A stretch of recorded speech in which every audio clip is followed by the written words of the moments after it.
ভাবের মধ্যে দিয়ে বিভোর হয়ে গেছেন। অমনি বলছেন মধুর বৃন্দ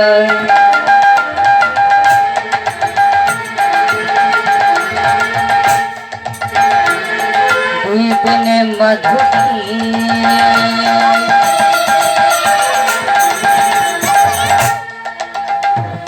মধুর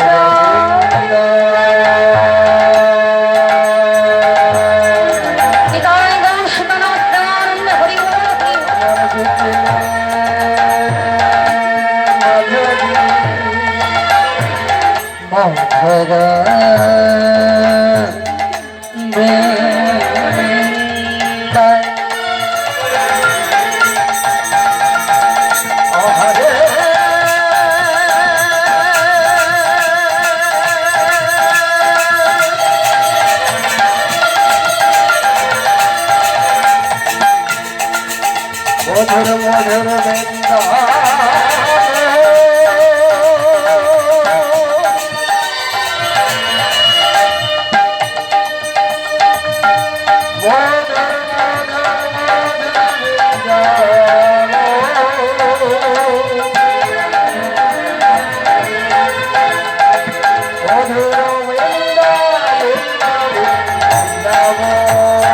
মধুর বৃন্দ মাধুরী মধুর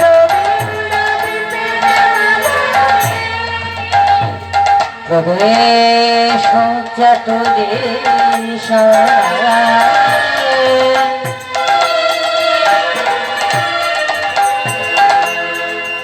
আবার বড় যুবতী ভাবে ভগবতী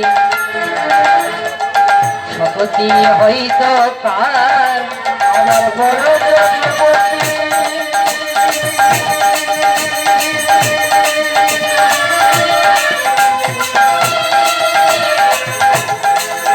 আমার ভবের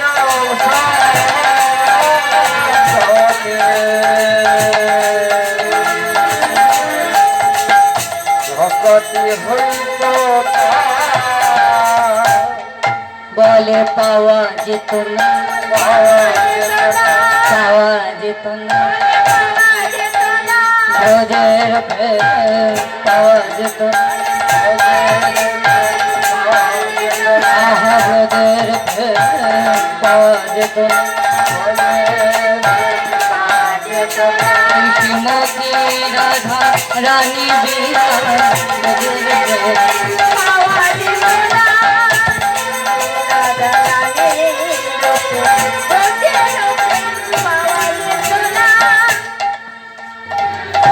মধুর বৃন্দাবী বিহিমার প্রবেশ চাতুরিষা বড় যুবতী ভাবিল ভকতি শকতি হইত কার।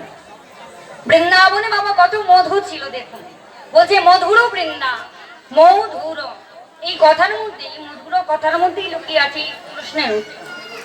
মধুর জগতে আমরা অনেক মধু দেখেছি, কিন্তু এই যে বৃন্দাবনের প্রেমের মধু, এই মধুর মতো ইহ জগতে আর কোনো মধু নেই বাবা।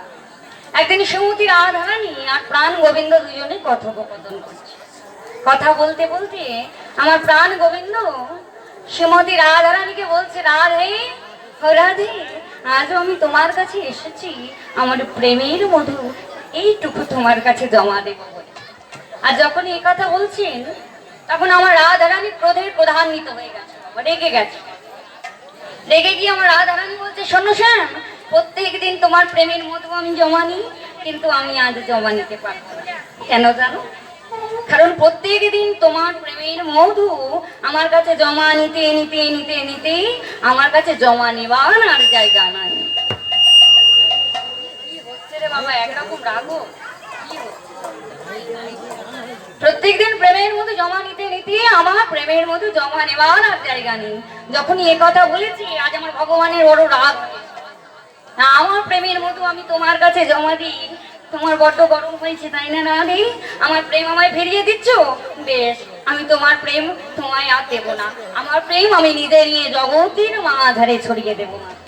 সত্য যুগে দিয়েছি, ত্রেতা যুগে দিয়েছে, দাপর যুগে দিয়েছে, কলি যুগের দ্বারে দ্বারে প্রচার করলেন সেই মধুর হরিনাম সংকীর্তন। এই মধু বিলিয়ে দিলেন। শুধু মানুষ নয়, জীব নয়, প্রত্যেকটা জীবকুল যেমন এই মধু পেয়ে ধন্য হয়েছিল, ঠিক তেমন ভাবে এক বনের পশু এই প্রেম মধু পেয়ে এতই ধন্য হয়েছিল, বক্ষ চিরে দেখিয়েছিল সীতারামের যুগল মূর্তি। কেমন ভাবে তিনি আর কেউ নন, তিনি বলেন হনুমান শ্রেষ্ঠ বানর। আজ বক্ষ চিরে দেখালেন আমার সীতারামের যুগল মূর্তি। কেমন ভাবে দেখাচ্ছে গো? বলি ঈশ্বর ব্রহ্ম। মায়েরা উলুধ্বনি একটু হবে? तेरे नाम सबक सुमति दे ईश्वर ब्रह्म तेरे नाम सबक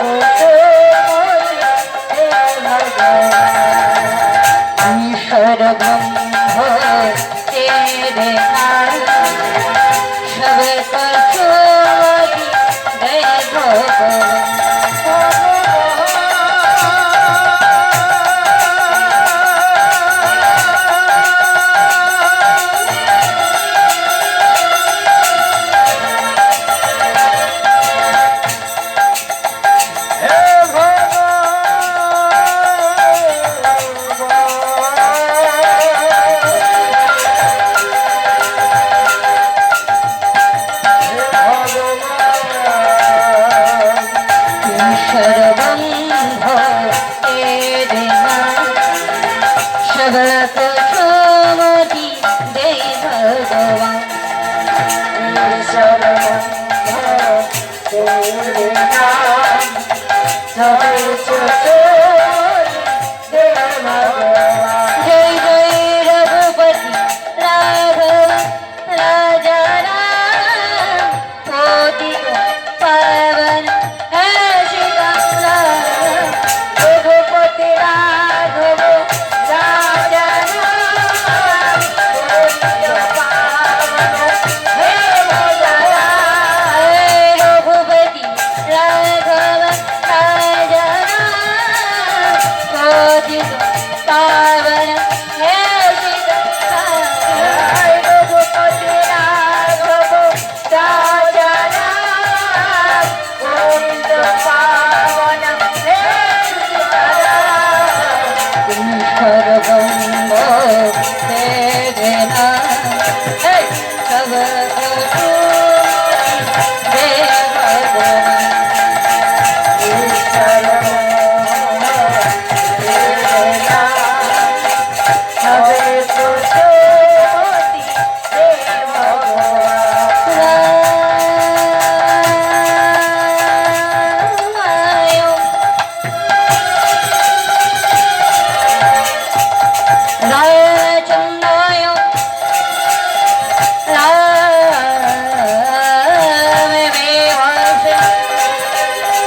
रघुनाथाय नारथाय सीतापताय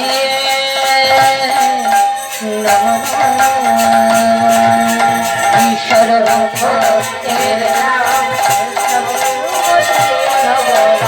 ईश्वर ब्रह्म तेरे नाम सबको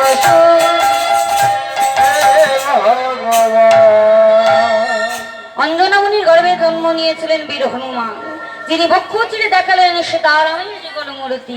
আর দুই একজনকে নয়, কলিদেবীর প্রত্যেকটা জীবের দাঁড়িয়ে দাঁড়িয়ে প্রচার করলেন ভগবান আমার সেই মধুর সংকীর্তন।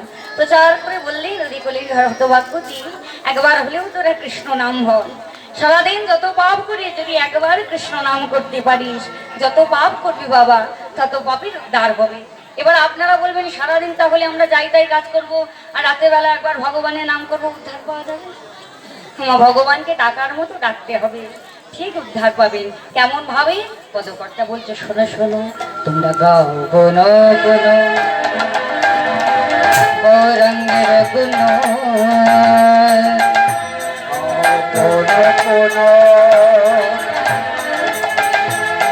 শিবরঙ্গের গুণ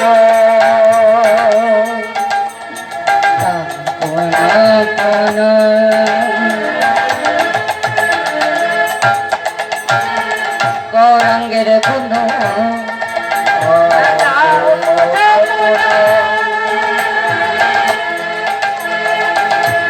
গৌরাঙ্গের এবারে সরল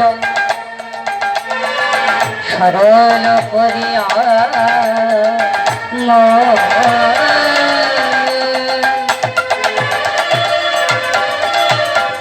এ ভাব সংসারে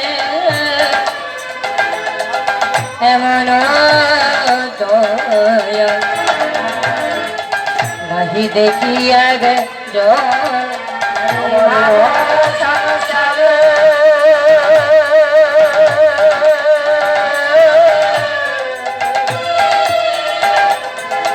মন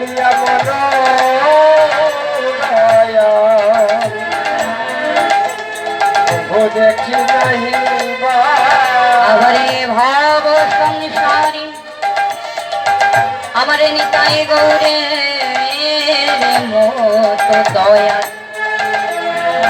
নাহি দেখিয়ে গে আমার সংসারে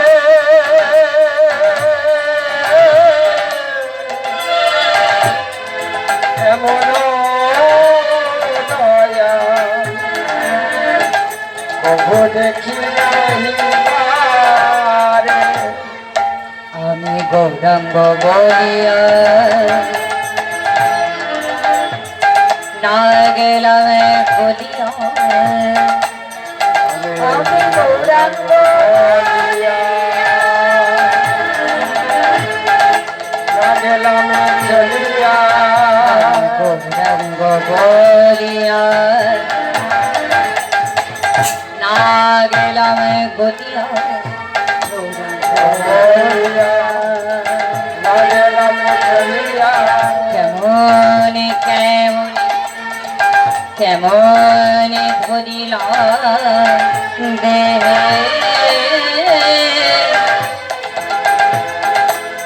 পদকর্তা বলছে আমি গৌরাঙ্গ বলিয়া